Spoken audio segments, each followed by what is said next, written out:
रखता है पाप पुण्य का लेखा जोखा। कौन कहाँ कैसे रखता है पाप पुण्य का लेखा जोखा। ओढ़ के चादर तू गुरूर की, ओढ़ के चादर तू गुरूर की, देता अपने आप को धोखा। कौन कहाँ कौन कहाँ कौन कहाँ कौन कहाँ। हम अपने घर की, खानदान की इज्जत आबरू को यहां वहां डिस्कस नहीं करेंगे। जो भी प्रॉब्लम है सिर्फ अपने डैड से बात करेंगे। कितने दिन बचे हैं आपको पता है या मैं बताऊं? क्या कर रहे हैं आप? हाँ, मैं सच्चाई का पता करके ही रहूंगी। और वैसे भी मॉम, मैं अभी हकीकतों के बहुत करीब पहुंच चुकी हूँ। वो महापापिणी रूप रानी को उस स्थान पर लेकर पहुंच रहा है जहां कभी भाग्यवंती का स्थान था। आपकी धर्मपत्नी को हमारे इस पवित्र घर में, जहां मेरी मॉम की आत्मा बसती है, 3 शर्तें माननी होगी। ये जासूस एन ने तो रिवॉल्वर की गोली पर मेरा नाम भी लिख दिया होगा। जग्गू, जल्दी कुछ कर।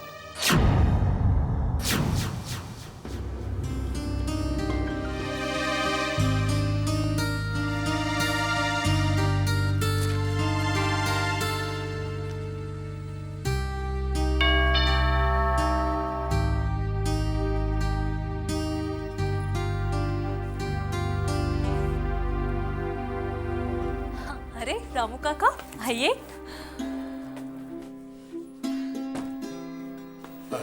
कोई तकलीफ तो नहीं? नहीं रामू काका, प्लीज आइए, बैठे ना। बैठिए।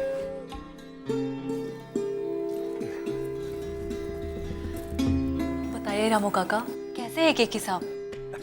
केके साहब? अरे आप हंस क्यों रहे हैं? क्योंकि आपने हमारे केके साहब के बारे में पूछा।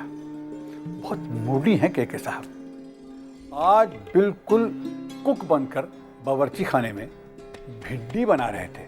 भिंडी, उनका कहना यह है कि सब्जी बनाना भी एक कला है, एक आर्ट है, एक क्रिएटिविटी है। सच? केके साहब खाना बना लेते? भाई, आज का मूड तो उनका खाना बनाने का है। अब शाम को क्या हो जाएगा कोई कुछ नहीं कह सकता। इंडिया के इतने मशहूर डायरेक्टर और किचन में भिंडी की सब्जी बना रहे हैं। I can't believe this. बेटा, ये तो एक मखौटा है, हकीकत कुछ और ही है। हकीकत? कैसी हकीकत? बेटा, अपना दिल बहलाने का एक तरीका है।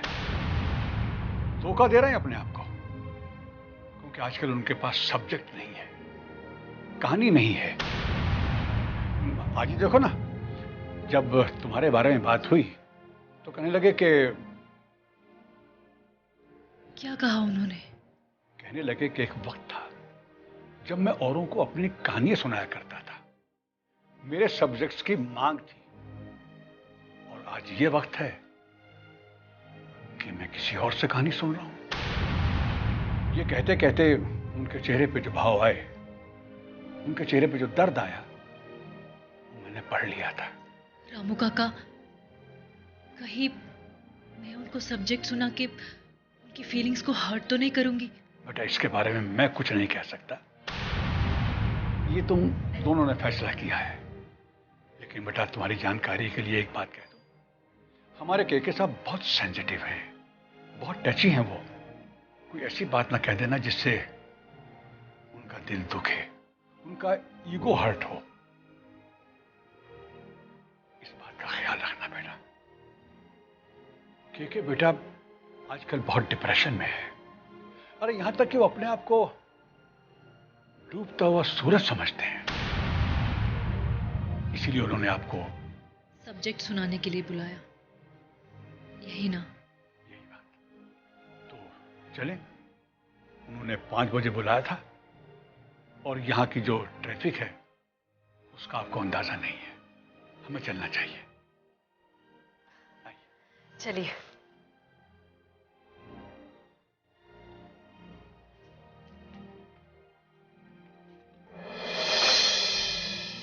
पाप पुण्य का लेखा जोखा, पाप पुण्य का लेखा जोखा।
हाँ बोलो।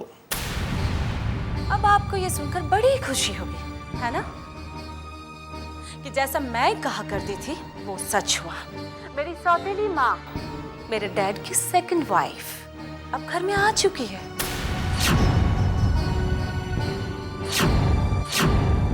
लेकिन तुम्हारे पापा को इतनी जल्दी क्या थी? अभी तक तुम्हारी माँ का देहांत हुए महीना भी नहीं हुआ। संदेश, इसीलिए मैं तुम्हें समझाती थी, पर एक तुम हो जो कभी दुनियादारी समझते ही नहीं। आज वो घर के अंदर आ चुकी है। कल वो सारी प्रॉपर्टी पर कब्जा कर लेगी और हमें बाहर का रास्ता दिखा देगी, क्योंकि उनकी अपनी औलाद जो आने वाली है। भावना, तुम किन चक्करों में पड़ी हो? अपना सुख सुकून सारा गवा रही हो इन बातों पर। भावना, ये तुम्हारे पापा की दौलत है, उन्हें ही निपटने दो इन सारी चीजों के लिए। मैं अभी भी कहता हूँ वापस आ जाओ। देखो, हम सब मिलकर टीवी देखेंगे, साथ में बैठकर पकोड़े खाएंगे, मौज मस्ती करेंगे। अरे भाड़ में जाए ऐसी दौलत जो इंसान की खुशियां छीन लेती है। तुम कभी नहीं सुधरोगे। देखो टीवी और खाओ पकोड़े। अब जो करना है मैं ही करूंगी।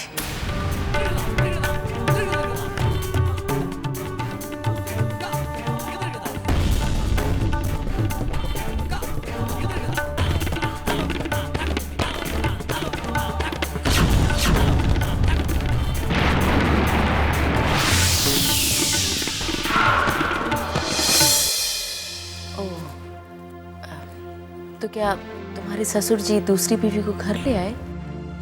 आज का समाचार तो फोन पर ऐसा ही है। आप समझिए कि भावना किस पर गई है। ठीक अपने पापा पर। कुछ लोग जिंदगी सिर्फ अपने लिए जीते हैं। उन्हें ना तो इज्जत की चिंता होती है, ना अपमान की कोई फिक्र। पर दीदी, ऐसे ही लोगों की तो जय जयकार होती है। बेचारे लाभ जी, क्या बीत रही होगी उन पर। सौतेली माँ क्या पेट भर के खाना खिलाएंगी अपने सौतेले बच्चों को? हाँ सर्वेक्षणी, अब लाभ और भावना को भूखा रहना होगा। अरे आप लोग ये कैसी बातें कर रहे हैं? उनके घर की रोटी कोई भी सेके, उससे हमें क्या मतलब? मतलब है बेटा। भावना तुम्हारी पत्नी है, उसका सुख और दुख अब तुम्हें ही बांटना है। तुम जाओ और जाकर प्यार से उसे मना लो। जाओ। ठीक है माँ, मैं जरूर जाऊंगा।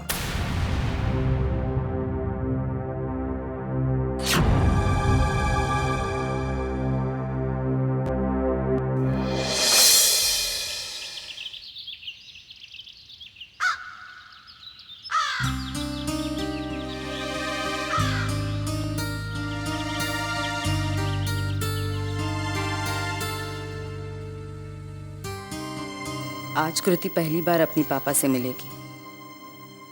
के साहब को कहाँ पता है कि उनकी कोई संतान भी है। कोई अपने काम में इतना डूब जाता है कि उसे अपनी पत्नी को पलट कर देखने का टाइम भी नहीं मिलता। सोचा होगा अच्छा हुआ बला टली। जिंदगी भर क्रिएटिविटी का राग आलापने वाला इंसान आज सृष्टि की सबसे बड़ी क्रिएटिविटी अपनी औलाद से रूबरू होगा, पर अफसोस उसे पहचान नहीं पाएगा। हे भगवान, ये तो कौन सा खेल खेल रहा है।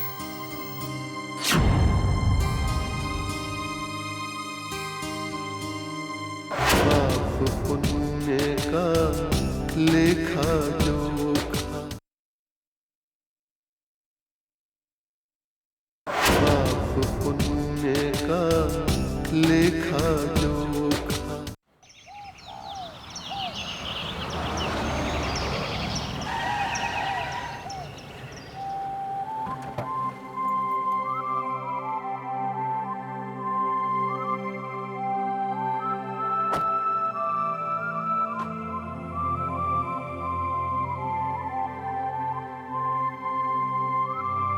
यही है के हाउस। चलिए। रामू काका, आज सितार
आज जिंदगी में पहली बार ऐसा एहसास हुआ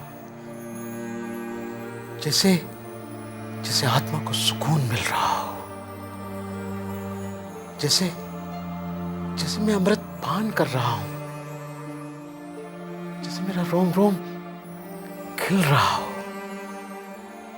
इन्हें शब्दों में बयान करना बड़ा मुश्किल है। तुम कौन हो बेटी? बेटी? सर, मैं आपकी कृति, आपका सृजन। ओह, क्या 5 बज चुके? माफ करना बेटी, वक्त का पता ही नहीं चला। तुम्हें तो रामू काका लेके आने वाले थे ना? हाँ सर, वही लाए हैं। बस आपके सितार वादन सुन के मैं इतनी मंत्रमुग्ध हो गई और ये गुस्ताखी कर बैठी। I am so sorry. और तुमने मेरी उंगलियों से बहता खून पर अपना दुपट्टा फाड़कर बांधकर उन्हें रोक दिया। कृति, तुम मेरे लिए एक सुखद हवा का झोंका हो। क्या पसंद करोगे? चाय, ठंडा या आइसक्रीम? कुछ नहीं सर, जब भावनाएं अपने चरम पर हो तो ये सब चीजें अच्छी नहीं लगती। बस आपका दर्शन पाके मैं धन्य हूँ, मुझे और कुछ नहीं चाहिए। सच कहा कृति तुमने। आज तो भावनाओं की आंधियां चल रही हैं। हम तुम्हारा सब्जेक्ट कल सुनेंगे। हाँ, अगर तुम्हें कोई एतराज ना हो तो गरम गरम चाय के साथ। सर, शब्द आपके, ख्यालात मेरे। मैं भी यही चाहती हूँ। आज आपसे मिलके मैं इतनी खुश हूँ कि मैं सब्जेक्ट के बारे में डिस्कस करके सब्जेक्ट के साथ नाइंसाफी नहीं करना चाहती। हम कल डिस्कस करेंगे। रामू काका, कृति को होटल छोड़ के आइए। और हाँ, कल फिर लेके आइएगा। हम कृति के साथ सुबह सुबह की चाय पिएंगे। जाओ कृति, जाओ।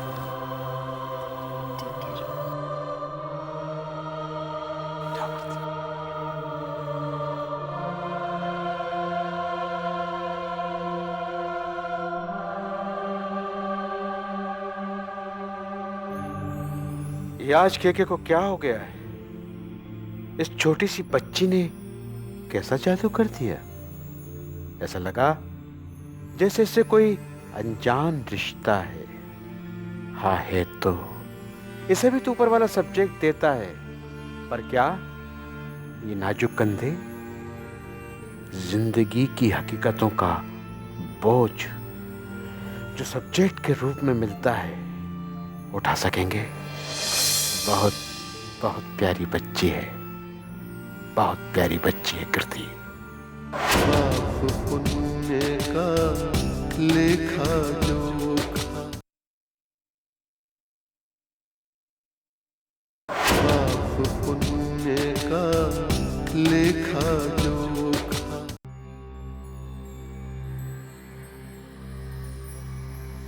चित्रगुप्त, पिता पुत्री के मिलन का दृश्य भावनाओं के समुद्र में डूबा हुआ प्रतीत हुआ। कैसी विचित्र स्थिति में है प्राणी के उसी के सम्मुख उसी की पुत्री खड़ी है जिससे उसकी आत्मा खींच रही है, पर स्थितियां दीवार बनी है। ये सभी दृश्य मायावी पाप के बोए पुराने बीज हैं जो पुण्यवानों को सता रहे हैं, उन्हें अलग कर रहे हैं, क्योंकि अब मायावी पाप इन्हीं बीजों में से उत्पन्न फसलें काटने की तैयारी में है। अर्थात कृति किसी बड़े संकट की ओर बढ़ रही है। संकट में तो हर वो प्राणी है पृथ्वीलोक पर प्रभु जो पुण्यवान है। धन, ऐश्वर्य और सुखों में तो आज मायावी पाप है प्रभु, मायावी पाप। देखिए ये दृश्यावलोकन जहां पिता और पुत्री का पुनः मिलन हो रहा है। देखिए,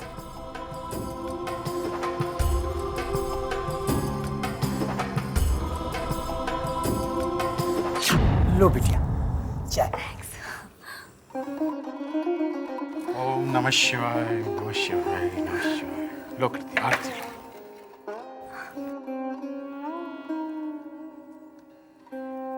लो पांडे जी, आरती को पूरे घर में घुमा दो। जो आ गया। और हाँ जी, ऑफिस में फोन कर दो और रामू काका को बता दो, रोमी को भी बता दो कि आज हम ऑफिस जाएंगे। कुछ चैनल वालों के साथ मीटिंग है, मुझे कुछ अपनी पुरानी फिल्मों के राइट्स बेचना है, वो सब इंतजाम करके रखे। जी बैठो कृति।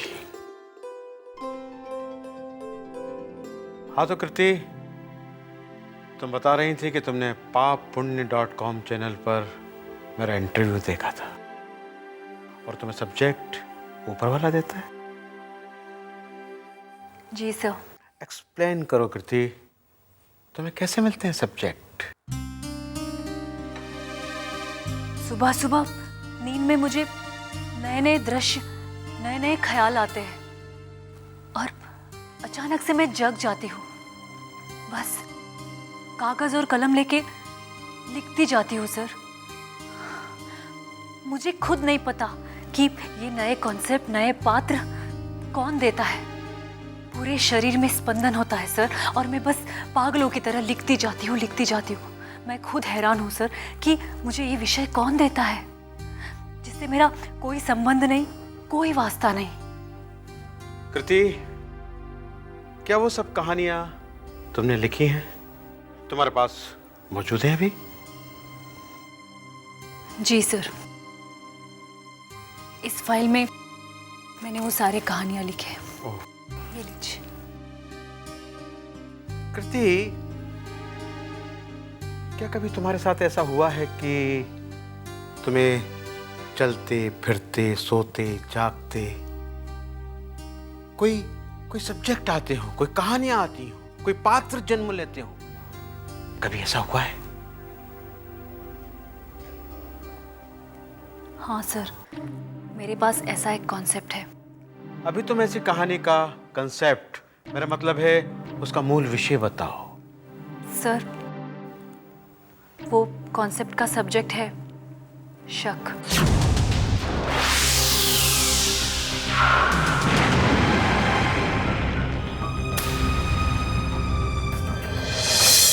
हर इंसान का अक्स वहाँ पर, हर इंसान का कच्चा चिट्ठा, हर इंसान का कच्चा चिट्ठा, हाज़िरी सबकी लगती एक दिन, एक पल में ही फैसला होता, कौन कहाँ कौन